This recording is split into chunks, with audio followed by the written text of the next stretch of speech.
Evolution ख़त्म हो गया है। अभी उसके क्वेश्चन आंसर्स देखने हैं हमको। मैंने आपको बताया था कि लेसन आपको 2 बार पढ़ना है, कम से कम 2 बार पढ़ना है और उसके क्वेश्चन आंसर आपको ढूंढना है। पहला क्वेश्चन देखते हैं अपन। First question is complete the following diagram. Page number 10। First question, complete the following diagram. इसमें दिया गया है एविडेंस ऑफ इवोल्यूशन। हाँ, वेव डायग्राम दी गई है और सेंट्रली है एविडेंस ऑफ इवोल्यूशन। तो उसके टोटल टाइप्स जो है उसमें से आपको 4 टाइप्स पूछे गए हैं। 2 टाइप्स दिए गए हैं उसमें से, एक है मॉर्फोलॉजिकल और एक दिया गया सिमिलरिटीज इन बोन स्ट्रक्चर। आपको 2 बताने हैं। तो जैसे हमने देखा लेसन में, उसमें से एक टाइप रहेगा एनाटॉमिकल एविडेंसेस और एक रहेगा एम्ब्रियोलॉजिकल एविडेंसेस। अभी देखते हैं fill in the blanks. Page number 11, question number 3। Question 3, complete the statement by choosing correct option from bracket. यहाँ पर ब्रैकेट में दिया गया है, उसमें से करेक्ट आंसर चूज करना है। Question number 3, complete the statement by choosing correct option from bracket. यहाँ ब्रैकेट में कुछ ऑप्शन दिए गए हैं, जैसे genes, mutation, translocation, transcription, gradual development, appendix. उसमें से जो करेक्ट आंसर है वो हमको आइडेंटिफाई करना है, नीचे जो सेंटेंस दिए हैं उसके लिए। ठीक है, तो देखते हैं। पहला ये दिया गया है, the causality behind the sudden changes was understood due to principle of Hugo de Vries. अभी ह्यूगो डी राइस जो है साइंटिस्ट, इन्होंने जो सडन चेंजेस होते हैं उसके लिए कौन सा प्रिंसिपल बताया है, तो उसके लिए पेज नंबर 1 में बताया है। देखिए, पेज नंबर 1 में बताया है ह्यूगो de rice.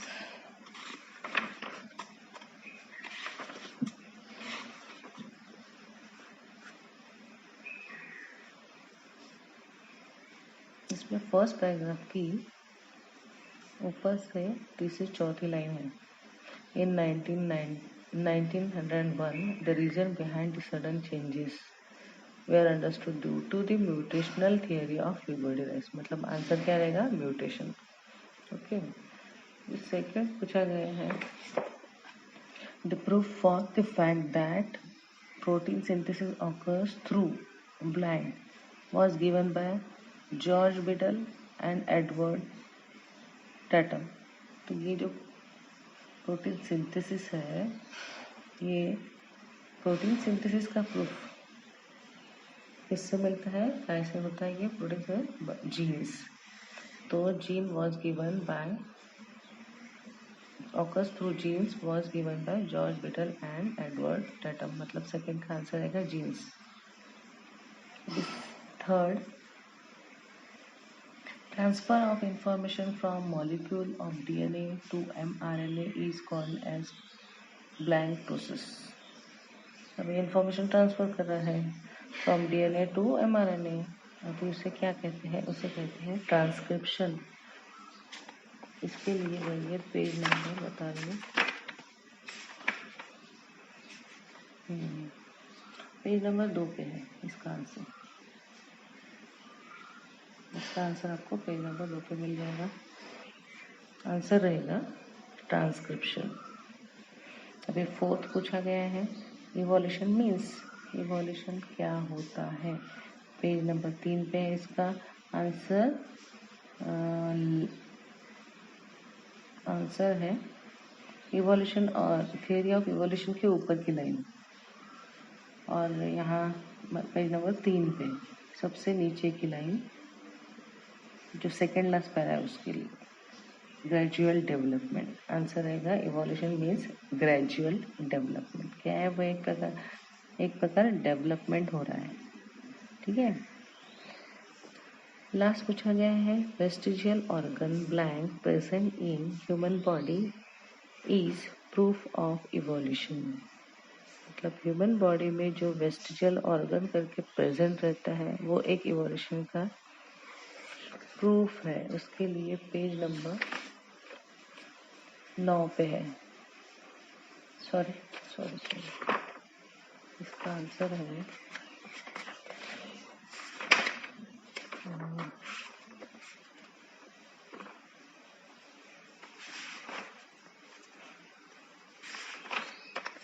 Page number 5 vestigial organ. यहाँ पर दिया गया है, आपको आंसर रहेगा अपेंडिक्स। मतलब ह्यूमन बॉडी में कौन सा ऑर्गन है वेस्टिजियल ऑर्गन, तो अपेंडिक्स है।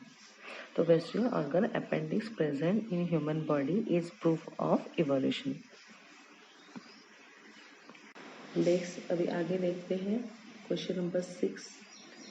इसमें पूछा गया है define vestigial organ, write name of some vestigial organ in human body and write the name of those animal in human whom same organs are functional। इसके लिए पेज नंबर 5 पॉइंट 3 दिया गया है। आंसर वेस्टिजियल ऑर्गन, पहले तो define बोला है, तो फर्स्ट पैराग्राफ की फर्स्ट लाइन आंसर रहेगा definition of vestigial organ, degenerated and underdeveloped useless organs of organism are called as vestigial organ। ठीक है, मतलब जो डीजेनरेट रहते हैं या अंडर डेवलप रहते हैं, मतलब जो जिनका जिस ऑर्गन का बराबर डेवलपमेंट नहीं हुआ रहता है ऑफ द ऑर्गेनाइज्म, एक लिविंग कोई भी ऑर्गेनाइज्म का, उसी को कहते हैं वेस्टिजियल ऑर्गन।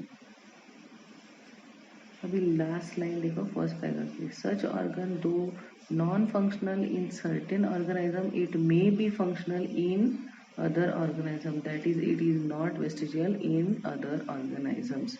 मतलब ये है कि कुछ अदर ऑर्गेनाइज्म के लिए यूजफुल रहते हैं जो कि ह्यूमन में नहीं है लेकिन दूसरे ऑर्गेनाइज्म में यूजफुल है, ऐसा रहता है।